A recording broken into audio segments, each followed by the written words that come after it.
Yo, what's up, you guys? The Supreme back to another video. In today's video, I'm going to be talking about WWE 2K26. Man, oh man, 2K. What happened to the old 2K? Because don't bring that 2K back, please. This game, and I'm being honest, this game has been so much fun. I've been enjoying it. I absolutely love this game. It's giving me 2K22 vibes in a way. And that's a good thing in my opinion. Because I enjoy 2K22. This game is it's fun. Believe it or not, this game is actually fun, and I can see myself actually putting hours into this game. So gameplay wise, it's basically the same thing. It's the 2K bread and butter. Sorry about the voice crack. It's early, man. The gameplay is basically just your traditional 2K gameplay. It seems a bit more polished. There is a new thing that they added, ragdoll physics, which is incredible.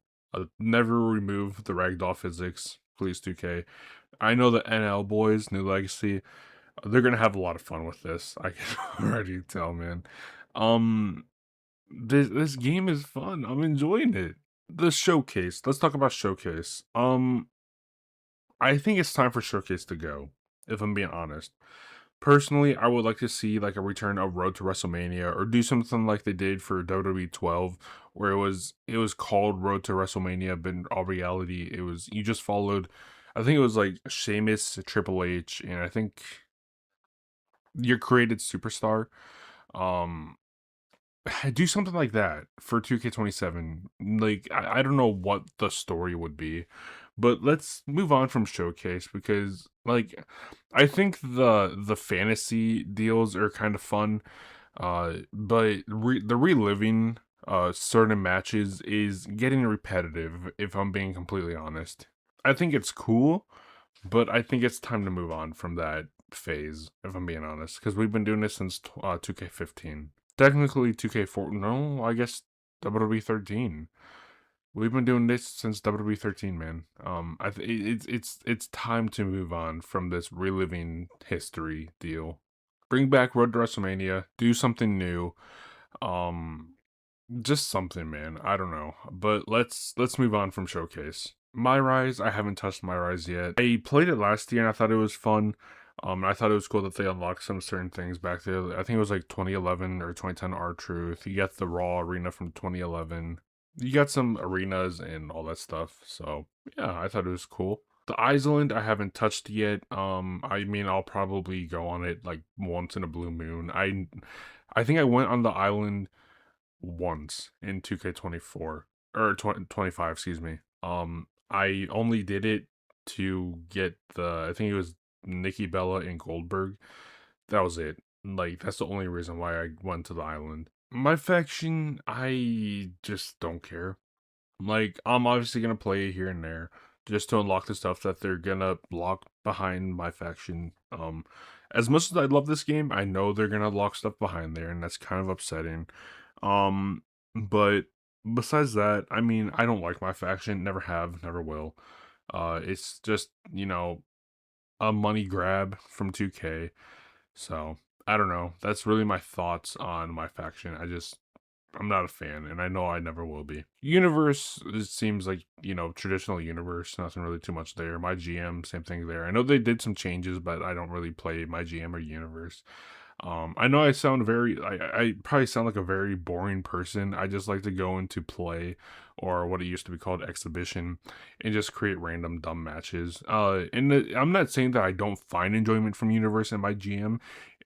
It's when I play them I find enjoyment, but I'll just go into like the play or exhibition mode and just create random matches. You know what I mean? All right, let's talk about the ringside pass. Now, this part of the video is being recorded a few days later.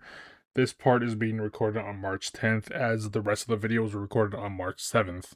In my original recording, I was kind of praising the ringside pass, and it's unique, it's cool, it's whatever, yada yada yada.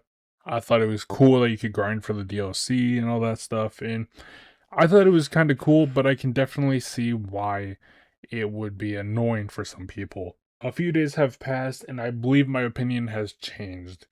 Now, I'm at tier 40, thanks to that Brock Lesnar Eric Bischoff glitch. but that's definitely going to get patched out for season 2. So, what am I going to think about season 2 through 6? I don't think I'm going to like it. I'm going to be honest. See, as soon as I got the DLC, the first wrestler I wanted to play as is Psycho Clown. But he was what, tier 20? Tier 30? I wasn't able to play as him immediately, and that kind of bummed me out. So next season, let's use Jeff Hardy for instance. Let's say he is tier 40. If you work a full-time job, if you go to school, you're not going to be able to have time to grind to get Jeff Hardy. You can buy your way to Jeff Hardy, but that's going to cost you an arm and a leg. The glitch is more likely going to be patched out. So, looking at this realistically, I don't think the ringside pass is a good idea. Now, I still think the DLC for this game is phenomenal, but the way you have to obtain the DLC is kind of crappy. I would like to see 2K, for 2K27, I would like to see them do the DLC like the SVR 11, WWE 12, and WWE 13 in kind of the WWE 2K14 ways. SVR 11 kind of had a perfect method. You could buy wrestlers individually for $1.99, or you could buy them in a value pack. I think the value pack had 2 arenas and I think 5 wrestlers, if I remember right. I think that's what 2K should do for 2K27. Basically like a normal DLC pack, but if you want to buy wrestlers individually, you can. Again, I still think the ringside pass is unique, but it's going to be a pain to complete, especially if your only free time is the weekend, but let's say you're busy on the weekend. I mean, you can play on it like after school or after work, but there's only so many hours you can put into the game before you have to go to bed. You know what I mean? I really hope 2K keeps the Eric Bischoff Brock Lesnar glitch, but more than likely they're gonna patch it out by season 2 if they haven't already patched it out. I don't know. My opinion on the ringside pass has definitely changed from just a few days ago. Looking at it realistically, I don't think the ringside pass is a good method. Again, I still think what's inside the ringside pass is good. I think this DLC season is going to be amazing. That being said, the way to obtain the DLC is going to be kind of annoying, especially locking legends behind the ringside pass when they were unlockable in like the past few games. I don't know. Overall, my opinions have definitely changed on the ringside pass. But yeah, that's my new updated thought on ringside pass. Let's get back to the original video. Kind of random. The soundtrack this year, they did a great job in my personal opinion. This is definitely going to go down as one of my favorite soundtracks. The fact that they got When Worlds Collide by Powerman 5000. When that got revealed, I almost freaked out. When I opened this game for the very first time, some song was playing. I don't know which one. I don't remember. I went to When Worlds Collide. I played that. It made me. It nostalgia hit like a bus, man. It's kind of relieving to know that they are able to use songs from older games. There's definitely a laundry list of songs I would love to see come back into WWE 2K from like the SVR days.